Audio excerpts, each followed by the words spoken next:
hapon mga kababayan, mga utak teleserye. Meron na naman tayo isang pag-uusapan, no? Ito, kailan lang to nag-viral eh?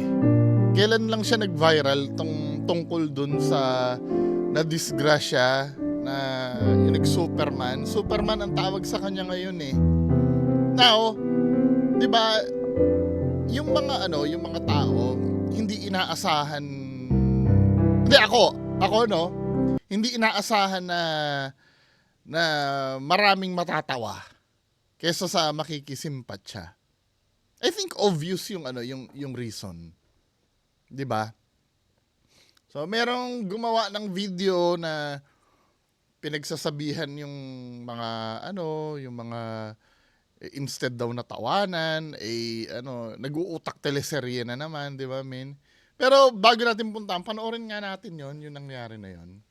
So, ito inspekin muna natin yung damage nung nangyari. So ito yung video. Credit kay ano ba name nito ni Ma'am Vlogger. Babae ba to? Eh di lalaki yata.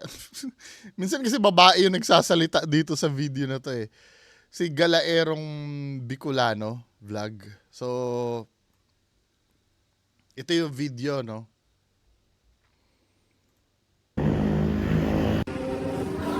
So ito, tinatanong ko, hindi naman kasi ako maalam sa ganyan sa mga motor. Oo, nagmumotor ako. Ang purpose kasi ng motor ko, yung makarating lang ako sa paroroonan. Kesa yung, alam mo yung pag wait lang ha, kwentuhan muna tayo para matagal-tagal yung natin. 'Di ba? Ano ba ang tanong, bakit kayo nagmumotor? Yung mga kapwa ko na nagmumotor. Dati, gusto ko talaga ng kotse. Kasi, yung kotse, may shield ka pag mainit, 'di ba? Pagka umuulan. Pero yung na-experience ko yung abala sa traffic. 'Di ba? I mean, parang ako to be honest, since wala naman akong anak eh. Wala na akong anak. Nagkaanak ako noon before na deads. Tapos ngayon, wala na akong anak. Since wala akong anak, kaysa magdala ng kotse, mas gusto ko mag-commute na lang. Mag-commute, no? Yung sa public transport. Kasi pwede ako matulog, pero minsan, no? Pero kaya lang, pagka nag-public transport ka naman, di ba, minsan yung jeep naman, nakakabwisit, men. Lahat ng kanto hinintuan. Lalo na pagka malilate ka na dun sa appointment mo or sa pupuntahan mo. 'Di ba? Yung parang nananadya pa yung jeepney driver, bigla magpapagasolina. 'Di ba? Pero for me, no, subjective point of view, mas sa akin mag-public transpo kesa sa magkotse. Sa akin lang naman 'yun. I don't know sa inyo. Siguro kung may mga kasama kayo or kasama yung pamilya nyo, mas ideal sa inyo magkotse. Pero minsan kasi yung nakakabugnot sa kotse, naiipit ka sa traffic, tapos pagdating mo pa doon sa patutunguhan mo, sakit pa sa ulo ang parking. Ang pinaka-ideal talaga na transpo ngayon talaga motor. Yung single, yung motorcycle. Kasi madali kang sumingit-singit, di ba? Alam ba, pag traffic, nakatigil na yung mga kotse, mga four wheels, ikaw pwede ka sumingit sa gilid, minsan nga kahit sidewalk. Oh, galawang kamote yun, wag nyo gagawin yun ha. Hindi, pag nakamotor ka kasi, kaya mong gawa ng paraan na makarating ka ng mas mabilis kaysa sa kadalasan itong mga kababayan natin, no. Pag nakamotor ka kasi nakakaramdam ka ng freedom or ng kalayaan na parang feeling mo may kakaiba kang kapangyarihan. 'Di ba? Yung iba naman nasusobrahan na katulad nito, 'di ba? Hindi naman masama maging hobby 'yan, yung pagpapaganda ng motor, pagpapa-upgrade, 'di ba? Kaya lang minsan wala na sa lugar men eh. 'Di ba? Katulad nito, no? Wala naman kayo sa racetrack eh.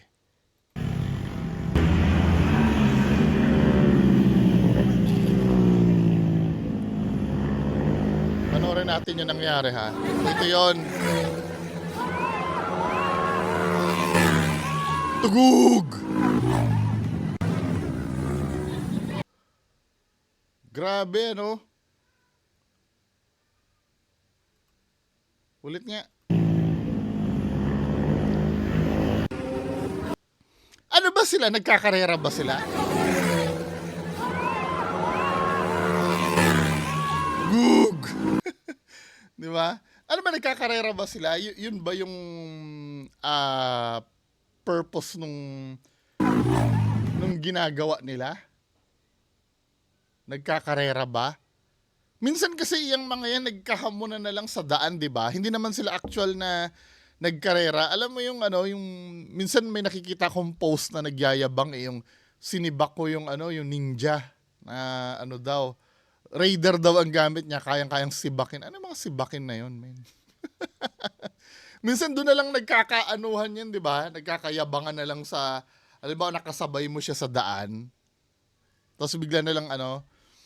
Tapos yung Superman, may nagkwento sa akin, sa aerodynamic daw yun ng ano, si Pinoy Soldier yata. Para nga naman reduce yung drag, no? Pagka 'di ba? Itong isa, yung nakapula, medyo okay na eh. Paliko na siya eh. Itong naka-Superman, men. Hindi pa siya, pareha sila naka-Superman, pero hindi bumitaw yung isa. 'Di ba? Pareha sila naka-Superman. Itong si pula, nakabitaw na siya dahil alam niyang paliko na. Itong isa naka-Superman pa rin. So, kahit sabihin mo na hindi kasalanan ni... Actually, for me, hindi, pareha silang may kasalanan. Nagkakarera silang dalawa eh. Pero kontrolado na ni Pula yung ano eh. Itong si, ano, talagang kahit wala si Pula, mag-overshoot yan eh. Diba? So, yun yung nangyari, no? Tapos, ang damage ito. Marami nang umusyoso, no? Ayun na, ang daming tao. Ito na yung raider. Kadalasan raider, ano? Yan na nangyari sa Pag Raider. taga-probinsya raider talaga yung type nila na ano. Bibihira akong, ewan ko, meron din ba sa Manila niyan? Sila 88 raider ang type din na ano. Ang pogi pa naman. Let's welcome Marilaki. Yun naman, di na kailangan iliko. Nakaliko na. Kahit yung nadamay. Ang kawawa dito yung PCX eh. Tingnan yung PCX oh. 5 months pa lang daw yung PCX. Yan na nadamay. Sira. Diba? Biruin mo, ano lang yan, naka-park lang yun dun ha.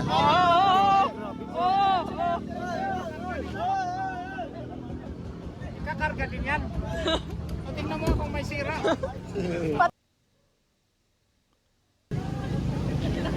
Grabe ano? Sold out ang PCX 160 na. 5 months pa lang. Lang pala. 5 buwan pa lang pala PCX eh. Diba? So, paano yung mga nadamay nyo ngayon, men? Diba? So, ito, may pahayag dito eh. Ito naman si Kuya, si Sir Eric Season. Ito si Sir Eric Season. Ito naman yung masasabi niya. Hindi ko alam. Hindi, sa bagay, medyo may point naman siya. Ano, pakinggan natin. Naman pagtawanan niyo yung namatay. May background sound pa, no? Tama ba naman pagtawanan niyo yung namatay dun sa Marilaki? Si John Louie. Diba? Sabihin na natin kamote yung tao. Sabihin na natin kamote yung dalawang yun. Guys, namatay yung tao. Tapos makikita mo sa mga comments. Ha ha ha. pinagtatawanan yung tao na namatay. Grabe na yung panahon ngayon, no? Pansinin ko lang yung mga nagko-comment doon tungkol doon kay John Louie. Na-aksidente na yung tao, namatay, nawalan ng buhay. Tapos pagtatawanan mo pa. Grabe na yung panahon ngayon. Guys, tandaan nyo. Buhay yung nawala, binigay. Tapos binigyan ng buhay yung tao. Pagtatawanan. Guys, tandaan nyo. Lahat ng ginagawa nyo, judgment sa tao, babalik sa inyo yan, guys. Reaction natin sa mga bagay-bagay. Lalo na buhay ang pinag-uusapan dito. Hindi nakakatuwa yung ganun, Gar. Sabihin na natin may nadamay doon. Sabihin na natin may Ito ano, nakakatuwa din ba yung ginawa nila? Ba't sila lang ang pwedeng matuwa dun sa ginawa nila? Kasi feeling ko natutuwa sila eh. Nag-e-enjoy sila dun sa ginagawa nila eh. Okay lang sana men kung ano eh, may intindihan ko kung yung aksidente na nangyari dun sa pinagtatanggol mo ay talagang aksidente. Pero alam natin yung risk eh. Yung lugar na yan kasi, hindi, alam mo, hindi ko naman kukontrahin yung ano, yung, yung sinabi mo na masama naman yung pagtawanan, ano. Pero alam naman kasi na lahat yun men eh. Hindi mo na kailangan i-remind lahat na masama yun. Pero sometimes kasi, di ba, hindi mo na masisisi yung tao na matawa na lang. Mali yun mali yung pagtawanan mo yung na-accident. Totoo naman siya, di ba, sa part na yun. However, hindi mo na masisisi yung tao eh. Okay lang sana magagaganyan-ganyan ka kung yung pinagtatawanan ay maingat naman magmaneho, di ba? Then, biglang na-disgrasya siya. Pero ito men, open, ito ha. Kaya nga marami nang naging vlogger sa Marilaki, napapansin nyo ba? Marami nag-aabang ng mga masasagasaan. Dahil, ano na yan, normal na sa Marilaki yan. Yung mga nasasagasaan na yan. Kaya maraming vlogger na naka-standby dun eh, kung ano-anong mga videos na yung mga, marami na nga, may napanood ako minsan vlog dyan sa Marilaki, sa kakaabang nila, nakabili na sila ng Ninja eh.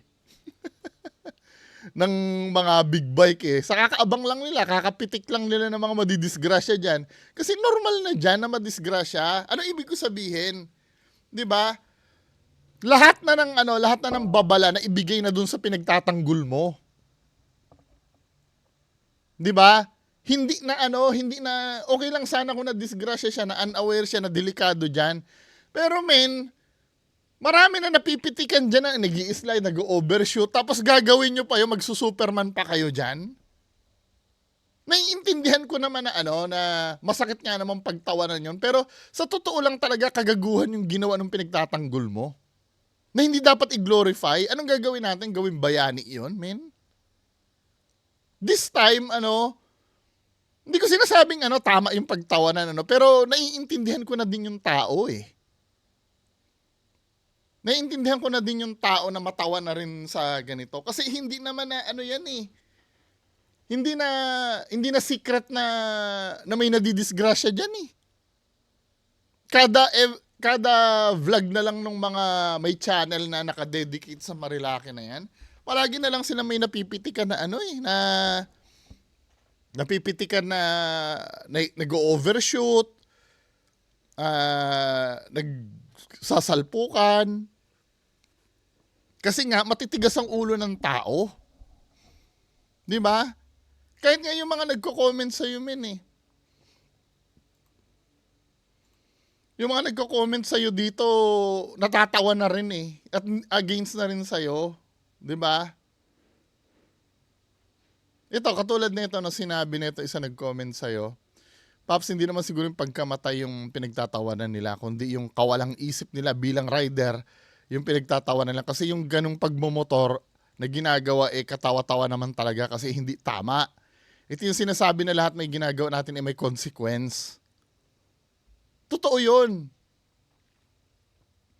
Alam mo, Paps, walang matinong rider ang makakaisip na mag-Superman kasi kung gagawin mo yan, pagtatawanan ka talaga. Mas maigi siguro, Paps, na ang pag-aralan mo na wag na gumawa ng ganyang katawa-tawang bagay sa pagmumotor. Hindi mo hawak ang utak at emosyon ng tao kung sino at ano ang pagtatawanan nila. At hindi yun pwedeng masabing aksidente. Tama? 'Di ba? Kasi expected na may mangyayaring mali kapag ganun ka magmotor.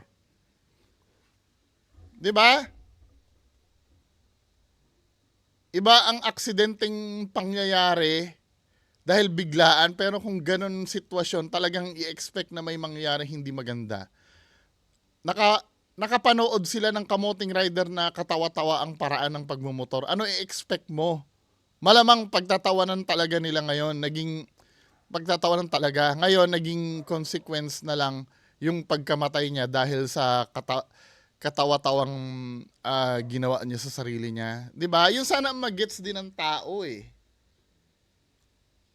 Ako, 'di ba, masakit nga naman pagtawanan kapag nadisgrasya ka, pero ginusto mo yun, men eh.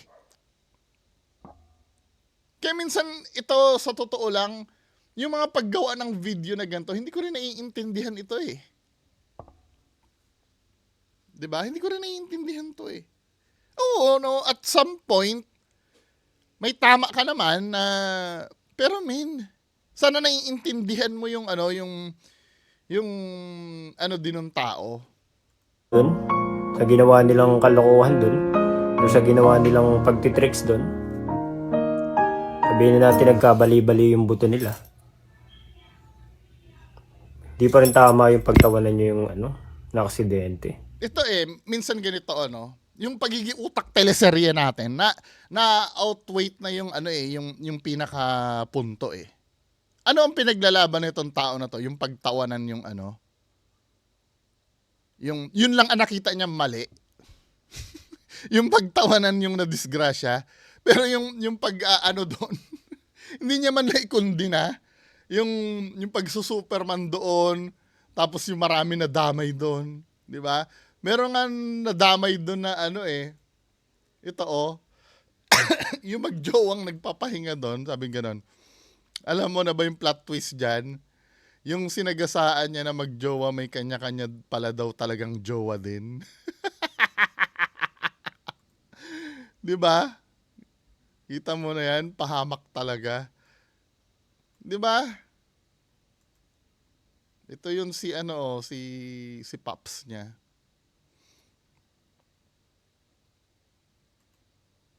Sabi gano'n, sleep well, marami ka pang babayaran. Marami na natatawa kasi yung ginawa niya, kabulshitan na talaga yun, men eh. Yung tama yung sinabi nung nag-comment, yung pagkamatay, hindi naman na yun yung issue dito eh. Kasi na-outweigh nung pagkamatay niya, yung kagaguhan na ginawa niya. Di ba, men? Parang ganito lang yan eh, no? Yung leader ng Abu Sayyaf, si Janjalani. 'Di ba? Or si Bin Laden. Nung namatay yan at nagdiwang yung mga tao, kahit si Hitler nung namatay at nagdiwang ang mga tao, pagsasabihan mo yung mga tao, wag naman kayo magsaya, may namatay.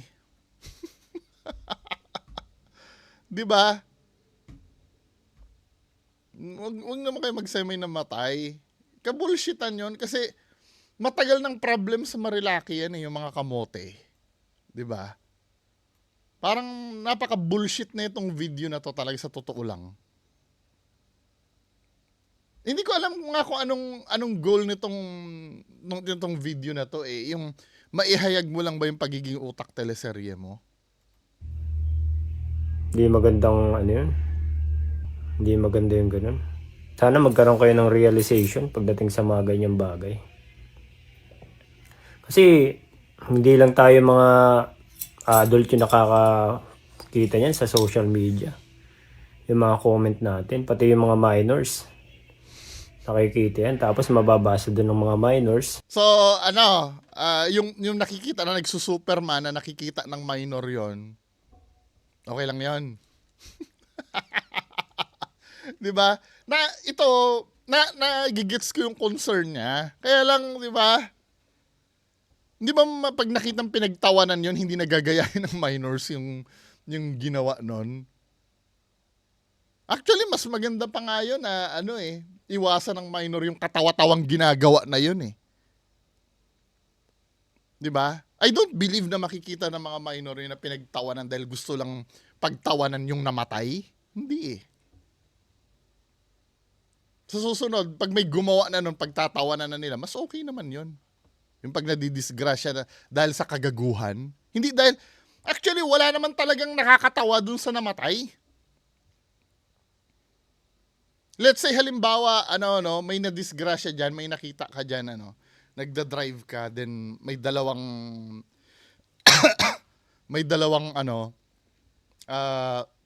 nakahandusay dyan dahil nadisgrasya sa motor. 'Di ba? Hindi naman nakakatawa yun eh. Pero yung ginawa mong katarantaduhan doon, na nagpasikat ka, nag-superman ka sa di malamang dahilan, ano ba yun, may pusta ba yun? Tapos na disgrasya ka, dahil nakuha mo yung hinahanap mo, yun yung nakakatawa? Namimiss ni Kuya yung point, no? Mababasa ng ibang tao, ng mga kabataan. Yung tao na aksidente, namatay, tapos pinagtawanan. Ganun na lang ba yung buhay ngayon? Hindi, ito sige, natin. Yung mga kakamotehan na yon na ginawa. Hindi ba yun yung pinagtawanan? Di ba? Mas iiwasan na nga ng kabataan yun eh. Na pag napagtawanan yung the way siya namatay, mas iiwasan na ng kabataan na gawin yun. Di ba? Ayaw kung pagtawanan na ganun, di ba? Sana naiintindihan din itong wala rin sa hulog yung niya, yung di ba, pag umatake kasi yung pagiging utak teleserye, minsan wala na sa balance yung sinasabi eh.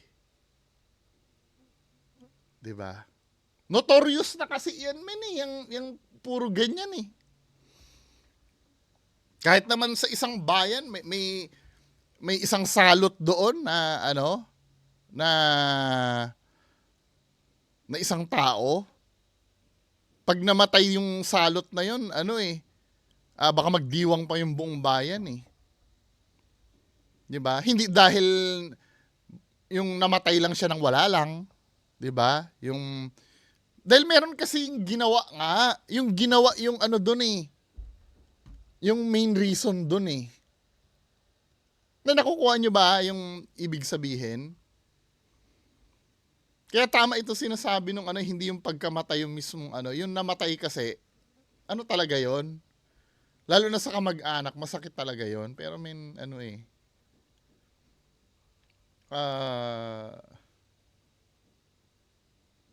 hindi talaga eh. Yan galing mo magpalamangaral. Sana pinangaralan mo yung Raider.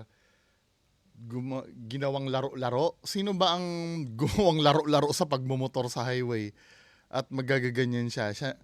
'Di ba?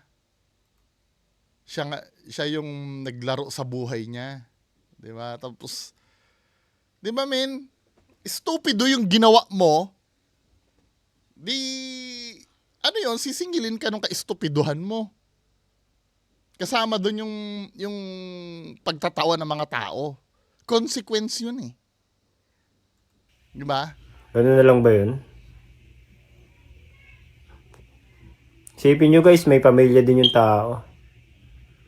Ba't mo sa amin isisisi yun? Hindi mo ba pwede isisi yun sa namatay? Tanga pala talaga to eh. Tanga pala talaga to eh. Isisisi mo doon sa natawa? Kung minahal niya yung buhay niya, nasa kanya yung pagkukulang, isisisi mo yung yung naramdaman ng pamilya niya doon sa mga natawa doon sa ginawa niya? Ano ba? Ang nagluluksa ngayon. Mga kamag-anak ni John Louie nawalan sila ng mahal sa buhay. Tapos mababasa nila dun sa comment. Pinagtatawanan siya. Hindi maganda yung Gar. Paano yung dinamay nun John Louie mo maganda? Bobo! Kainis. Ano pa ba yung may sinasabi sa akin yung ano yung nagbasa nito na anuhin ko din Shout out sir Alexis Reyes. Sabi niya ganon. Yung mga habal din daw na walang lisensya at papel ng motor. 'Di ba? Katulad ng mga 'yan, Pag nahuli yan, natatawa din yung mga nahuhuli itong mga to. Ano, sisimpatyahan mo din? Dahil kamalasan yung nangyari sila, dahil nahuli sila. 'Di ba? Ito mga pangyayari kasing ito mga kababayan ko. Avoidable ito 'Di ba? Parang ganito yan no? Alam mo kung kaistupiduhan yung ginawa mo, ganyan ang kahihinatnan mo. Alam mo na yan. Parang nagsindi ka ng kandila, no? Nagsindi ka ng kandila. Alam natin lahat na kapag hinawakan mo yung apoy, mapapasok ka. Alam na natin yun, men. Pero ikaw, kami, pinapanood ka namin, hinawakan mo pa rin tapos nasaktan ka. Malamang magtatawanan kami nun. Dahil kabubuhan yung ginawa mo Tapos sasabihan mo kami, nasaktan na nga ako, tatawanan nyo pa ako. Gago! Di ba, men? Naiintindihan ko yung yung gusto mong sabihin, pero na-outweight nung katarantaduhan niya yung yung nangyari Di ba? Siguro kaibigan niya yun, yung na-deads. Si John Louis. Kaibigan niya siguro yun. Pero hindi Hindi kayo, bahala kayo kung agree kayo dun sa pagiging utak teleserye niya, di go lang. 'Di ba? Yun lang, maraming salamat sa inyo lahat. Magandang hapon. Bye.